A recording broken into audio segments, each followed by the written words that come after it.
जो बिलावल की गुफ्तगू रही आज की, जो उन्होंने बातचीत की, उसमें एक उन्होंने बड़ी इंटरेस्टिंग बात की। उन्होंने कहा जितने भी सियासतदान हैं सब करप्ट हैं सिवाय मेरे। ये दुरुस्त है? बड़ा वैसे इंटरेस्टिंग था। एक तो हमने बिलावल को दोबारा देखा पैशन के साथ, जब से हम्म। आसिफ अली जरदारी साहब ने ज़रा उनके वो क्या कहते हैं, बच्चों अपने बच्चों की गोशमाली की जाती होती है आजकल के से बच्चे करने तो नहीं देते, हमारे बच्चे तो नहीं करने देते। तो बहरहाल जो उन्होंने उनकी पब्लिकली गोशमाली लास्ट टाइम की थी कि आज के बच्चे सुनते नहीं है, उन्होंने कहा जनाब कि या बिलावल अभी ट्रेन ही है, तो बिलावल कहते हैं जी आपको क्या पता है। बातें तो जरदारी साहब ठीक कह रहे थे। हम्म। तो वो बिलावल साहब को उसके बाद हमने खबरें भी की शायद बिलावल नाराज हो गए हैं, चले गए हैं, अब वो वापस आए हैं।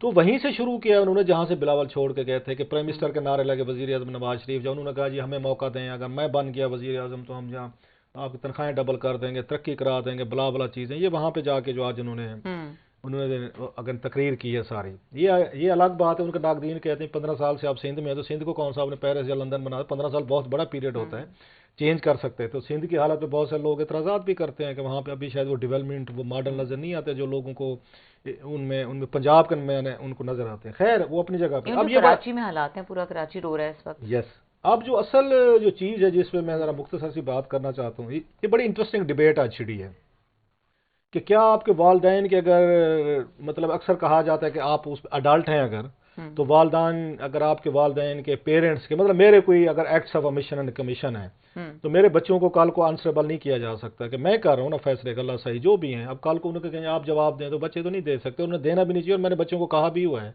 कि आपने मेहरबानियां करनी है, कोई मेरे ऊपर कोई बातें चीज़ें कभी भी है ना, आपने भी डिफेंड करने नहीं है ना, because you are not part of the process and the proceedings. लेकिन ये अपनी जगह पे। अब सवाल यह है कि बिलावल वाकई इनोसेंट प्ले कर सकते हैं। मान लिया कि बिलावल पे कोई इल्ज़ाम नहीं है, इसमें मतलब हकीकत भी है, ज़ाती तौर पर तो बिलावल पे कोई इस तरह का इल्ज़ाम नहीं है, कभी केस नहीं बना, कभी अदालत में नहीं गए, कभी सज़ा नहीं हुई, कभी जेलें नहीं भुगती, कभी नैब कभी मुझे नहीं याद पड़ता इन पे आया हो, या एक मतलब फॉरेन मिनिस्टर के तौर पर क्या उन पर इल्ज़ाम लग सकता नहीं था। लेकिन हैविंग सेड ऑल दिस, आपके पेरेंट्स पे बड़े शदीद इल्ज़ामात के सजाएं हुई हैं। जरदारी साहब खुद 14 साल जेल भुगते। अभी रिसेंट जो था, जो उन बशीर मेमन साहब जो FIA में थे, जो उनका आया था 40 बिलियन का पहले बताया गया ओमनी ग्रुप वाला, तो वो सारे का सारा उसमें फेक करेंसी ने सारी, उसमें जो फेक अकाउंट्स है, वो फलूदे वाला है, तो चाबी वाला है, तो गाड़ी वाला है, पापड़ वाला, यस ये। अच्छा, जरदारी साहब ने एक दिन हामिद मीर साहब के प्रोग्राम में कहा था, मैंने खुद सुना हुआ है, उन्होंने आप पे जो इल्जाम है कि आप पे, उन्होंने साबित करके दिखाएं, ये नहीं कहा कि नहीं है। मतलब दैट वाज वेरी इंटरेस्टिंग, और मैं उनका कॉन्फिडेंस से बड़ा मुतासिर हुआ सीरियसली। मैं कि कॉन्फिडेंस, वो कहते इस तरह वाला आपको कॉन्फिडेंस जिंदगी में चाहिए, तो उन्होंने साबित तो करके दिखाएं कि मैंने किया है, ये नहीं कहा भी मैंने नहीं किया। एक पहला रिएक्शन तो ये होता है कि मैंने नहीं किया। अच्छा, दूसरा फिर बेनजीर भुट्टो साहब पे अल्लाह उनको जन्नत में उनके क्या कहते हैं दर्जात बुलंद करें, उन पे नेकलेस का कितना बड़ा केस था जिसपे स्विट्जरलैंड में उन पे सजा, मतलब वो कहते हैं टेक्निकल सजा हुई, रेड वारंट जारी हुए थे बेनजीर भुट्टो साहब के। अच्छा, तो फिर जरदारी साहब $60 मिलियन का इतना बड़ा, कभी उन्होंने इनकार नहीं किया, उन्होंने कहा लेटर नहीं लिखेंगे। बिलावल की फुप्पो के ऊपर जो फरियाल तालपुर साहब हैं, उन पे कितने केसेस हैं? फिर भी हम बेनिफिट ऑफ द डाउट दे देते हैं जी, बिलावल पे कुछ नहीं है। सवाल दो हैं। मुझे याद है 92 में ये स्टोरी ब्रेक की थी बिलावल के, हमने ना गोशवारे जो थे ना, मैं वहां से लेता हूँ थोड़ा सा, वो गोशवारों की स्टोरी मैंने ब्रेक की थी, और बिलावल के जो गोशवारों में डिटेल थी टैक्स के, उनकी उनकी प्रॉपर्टीज की, पर बैरून मुल्क और यहाँ पाकिस्तान में, वो पढ़ते पढ़ते मेरा सांस फूल गया था। मुझे आज तक याद है, मुझे 2 दफा पानी पीना पड़ गया। और मोस्टली प्रॉपर्टी कहाँ से आ रही थी? पेरेंट्स से आ रही थी। बिलावल तो कोई जॉब नहीं करते थे।